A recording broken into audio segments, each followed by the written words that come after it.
apalagi soal ijazah. Digembar-gemborkan oleh lawyer Jokowi bahwa kalian menghasut, membuat kegaduhan. Yang bikin gaduh itu Jokowi. Selama 2 tahun Jokowi bikin gaduh. Karena dia umpankan ijazah itu untuk mengukur daya tahan dari mereka yang menghina dia. Akhirnya dilaporin. Kenapa gak dari 2 tahun lalu? Kegaduhan ini berlangsung karena Jokowi tidak jujur untuk mengatakan ini asli atau palsu. Kalau memang akhirnya ijazahnya asli misalnya. Problem kita, kenapa ijazah yang aslimu itu kau tahan? Kau permainkan opini publik dengan menahan ijazah itu. Kau bikin kegaduhan dengan menahan ijazah aslimu. Laporin aja Jokowi. 2 tahun dia bikin kegaduhan kok. Dan hasil kegaduhan itu 2 orang, 3 orang, 4 orang masuk penjara. Dari awal dia investasi pada anaknya. Maka dia mesti tuntun itu sampai 2009. Kalau batal, dia ikut diseret di pengadilan.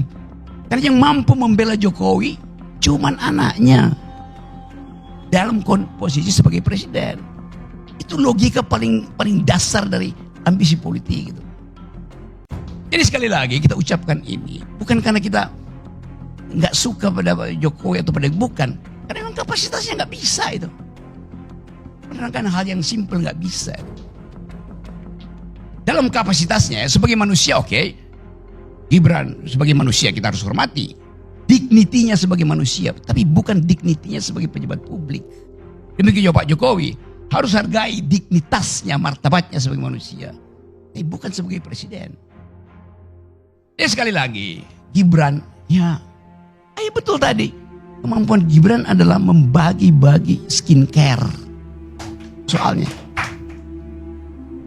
kenapa dia nggak pakai sendiri? Tidak perlu. Yang dia butuh bukan skincare, tapi brain care.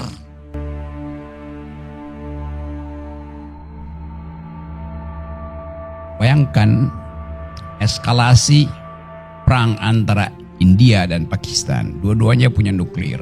Rudal, India udah tiba di Pakistan. Kalau itu berubah menjadi perang proksi itu, Gibran mau ngapain di situ? Bisa ada pembagian kerja tuh. Tadi saya ngobrol dengan anak SMA kelas 2, kelas 1. Dia tanya ke saya, Pak, saya punya masa depan gak kalau 2029 Gibran yang jadi presiden? Pertanyaan simple. Saya tanya, kenapa Anda bisa kamu tanya begitu? Ya kan katanya belajar politik. Tapi saya mau belajar politik dari siapa? Dia ngoceh. Jadi kita mulai melihat bahwa kendati tadi secara politis susah, tetapi drive psikologi publik mengarah pada pemakzulan Gibran. Itu soalnya. Ya nggak bisa secara konstitusi ada, tetapi secara politik nggak mungkin tuh. Lo politik itu bukan the art of the possible yang mungkin mana, tapi the art of attacking the impossible. Jadi itu yang lagi ditempuh oleh Purnawirawan. Kenapa? Karena dia menunggangi dalam pengertian baik.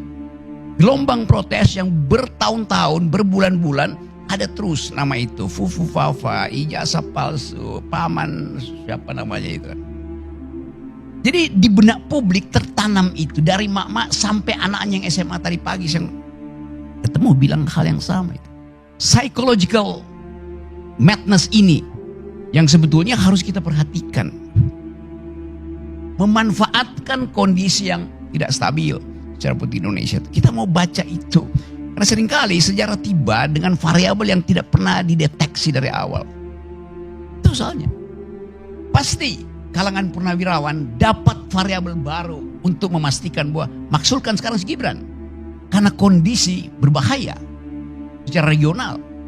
Variabel itu. Kalau terjadi keadaan kedaruratan yang saya sebut tadi, attacking the impossible itu. Pembagian pekerjaan dalam kabinet apa? Kabinet tidak peka itu. Kan kabinet tiba-tiba jadi bego. Karena nggak mampu lagi untuk merampok APBN yang diefisiensikan oleh presiden. Pragmatisme itu juga ada di kita tuh. Nah dalam kondisi itu datang SBY. SBY mungkin punya semacam kemampuan fortune teller, membaca keadaan. Mungkin SBY di awal dia tidak ucapkan bahwa krisis regional itu artinya krisis yang memungkinkan, sebut aja pemerintahan Indonesia itu kolaps. Tambah dengan keadaan perang tarif sekali. Jadi SBY mengucapkan itu, sekarang ucapan SBY itu seolah-olah mendapat legitimasi baru karena krisis politik Indonesia, krisis politik Asia pada akhirnya. Lalu disebut istilah matahari kembar. Oh, dia dalam ilmu fisika memang ada matahari kembar. Saya belajar pertama fakultas teknik, jadi. Tapi masalahnya apa istilahnya? Twin suns itu, dua matahari itu. Disebut dua matahari kalau size dan jumlah lumennya itu berbeda tuh. Ukuran dari matahari itu harus berbeda dengan kembarannya tuh. Ukurannya sama tetapi jumlah lumennya, jumlah cahayanya berbeda, oke, kembar. Tapi kalau dia sama-sama, besarnya, volumenya 3000 meter kubik, lumennya tuh 2000 lumen misalnya, sama-sama tetap dianggap satu. Sekarang kita lihat size antara Prabowo dan Jokowi mungkin sama, lumennya berbeda, jumlah cahayanya berbeda, atau lumennya sama, size-nya berbeda. Apalagi kalau size dan lumennya itu, lumen itu apa namanya, cahaya itu, kekuatan cahayanya itu berbeda tuh, brightness-nya berbeda. Itu intinya. Tetapi dengan intuisi aja orang tahu memang ada dua matahari kembar dalam keadaan ini. Ada soal buat saya matahari kembar. Yang orang tanyakan kualitas dari mataharinya bagaimana? Kalau kualitas yang sana itu justru mendegradasi mata. Kan kalau jumlah cahaya di sini, di situ 15, di situ 15, jumlahnya 30. Kalau di sini 15 itu 10, rata-ratanya jadi 15 tambah 25, 12,5. Jadi makin redup justru Indonesia. Kalau ada dua matahari kembar, yang satu itu lumennya kecil. Karena yang satu diterbitkan dari Tidar, yang satu diterbitkan dari gorong-gorong.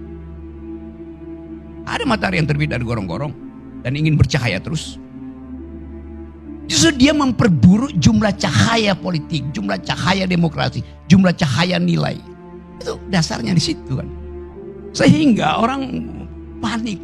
Wah, ini Purnawirawan. Loh, dia berpikir justru ke depan. Itu dasarnya kan.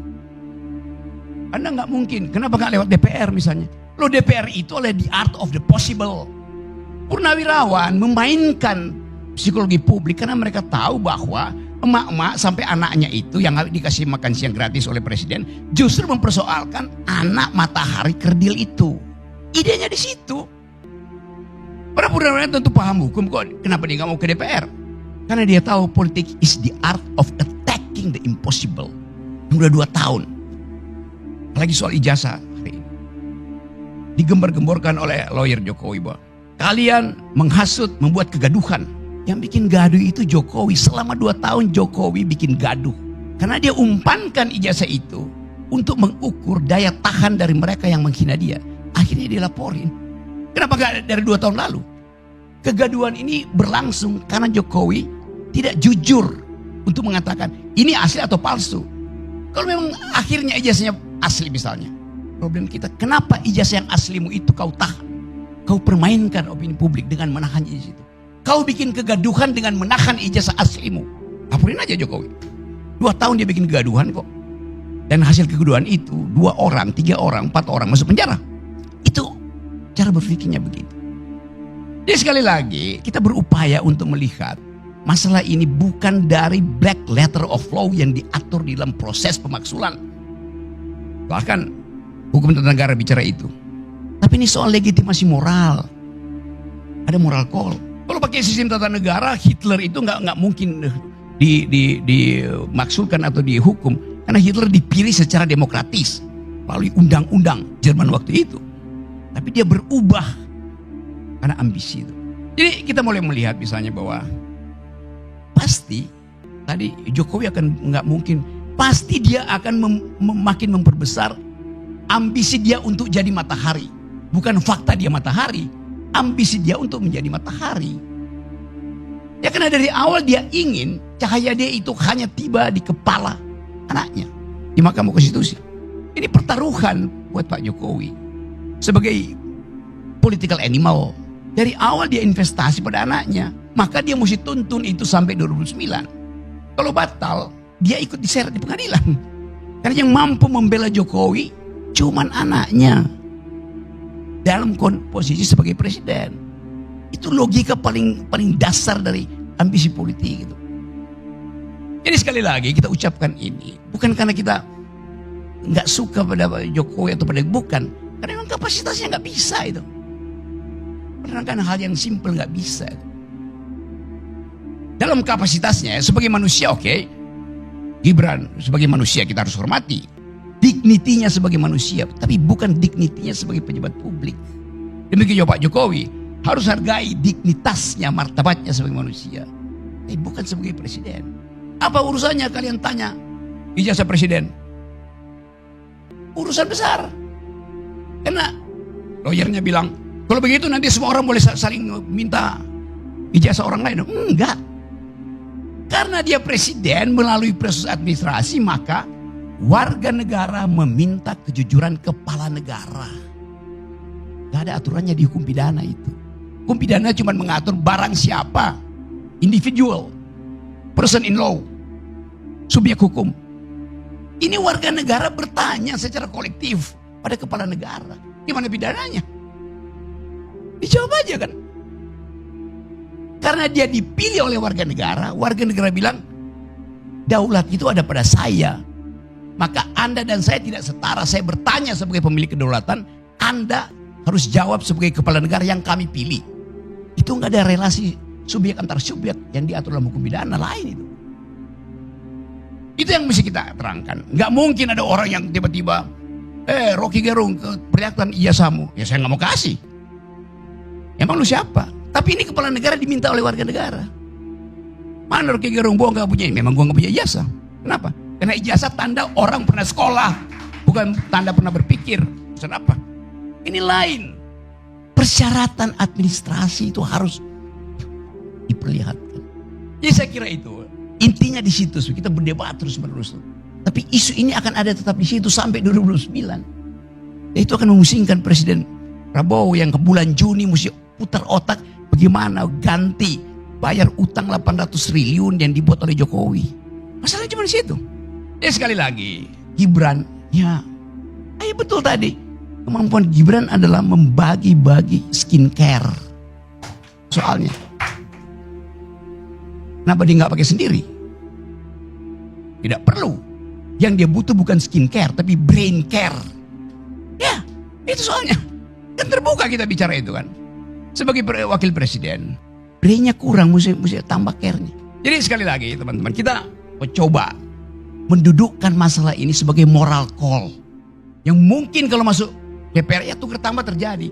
Tetapi kalaupun batal dimaksulkan, memori publik sudah definitif bahwa kapasitas Gibran gak cukup. Itu soalnya tuh. Akan terus bulan Juli nanti, bulan Juli, mahasiswa UI, mahasiswa UIN, mahasiswa Makassar, mahasiswa UNAS, mahasiswa Pakuan, tempat sang profesor mengajar, akan diterangkan oleh seniornya bahwa yang namanya FOFA ini, yang gak mampu berpikir si itu tuh, diwariskan soal-soal ini. Ya kita mesti selesaikan secara kebudayaan, secara moral. Jadi itu intinya, itu akibatnya kalau ada dua matahari. Yang satu terbit dari Tidar dan belum tenggelam. Yang satu terbit dari Gorong-Gorong dan dua tenggelam di IKN.